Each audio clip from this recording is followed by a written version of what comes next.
I've been thinking about the Saturn-Pluto conjunction that we saw on the 11th of January, Saturn-Pluto series.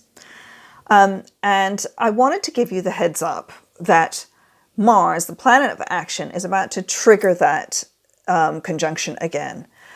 Now, I've been talking to a lot of people and watching the news, of course, and just seeing how varied the effect of this Saturn-Pluto conjunction has already been.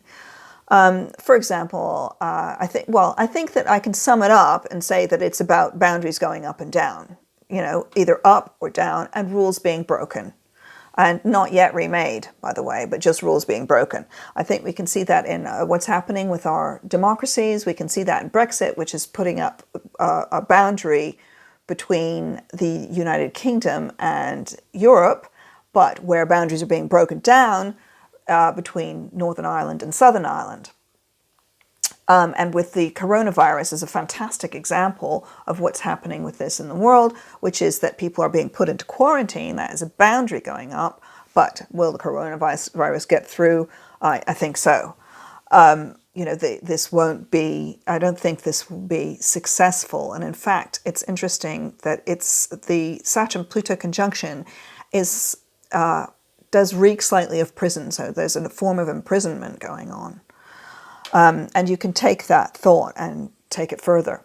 However, on a personal level, I've been, like I said, I've been talking to a lot of people, and it seems to be having quite interesting effects, with some people having really big breakthroughs about their own power, especially Capricorns, that they're actually feeling more capable, more powerful.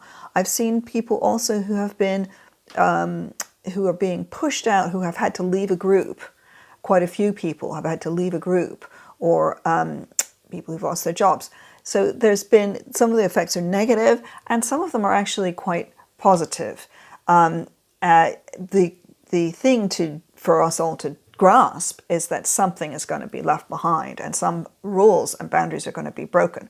The other great example, of course, is Harry and Meghan, the royal family broken. Boom, off they go to Canada.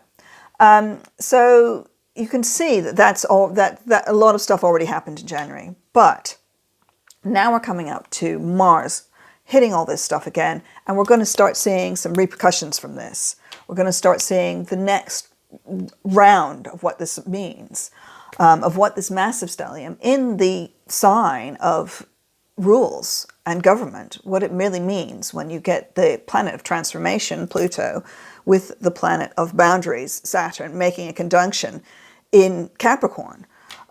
Then you get Mars coming along, and actually Mars and Pluto work together, because Mars, they're both rulers of Scorpio, but they're both planets that are about changing stuff, moving stuff, and Pluto may be about slow transformation, but Mars is quite a fast planet. Things start to happen when Mars is involved. So Mars makes a conjunction, and now Mars brings in Jupiter as well, because Jupiter's already in Capricorn. Mars makes this conjunction with Jupiter on the 20th, then a conjunction with Pluto on the 23rd. This is in March. So this amplifies the situation. The situation, whatever it is, may become amplified. Those of you who've already had something happen will know that there's more stuff, there may be more stuff rolling on from it.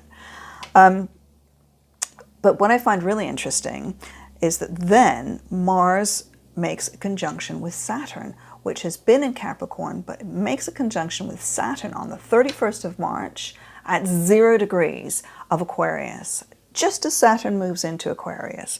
Now, you probably know this, but Saturn loves being in Aquarius. So it's going to be very interesting to see what happens. And this is the beginning of Saturn's tour through Aquarius.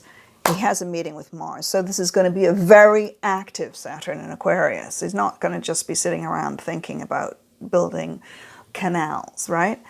But having said all that, I think it's quite important. One of the things we do with astrology is we tend to live in the future instead of living in the present. Yeah.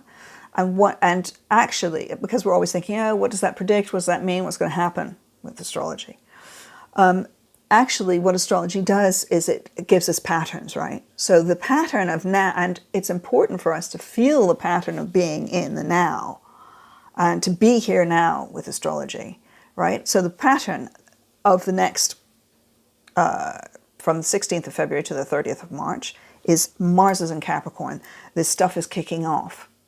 Enjoy.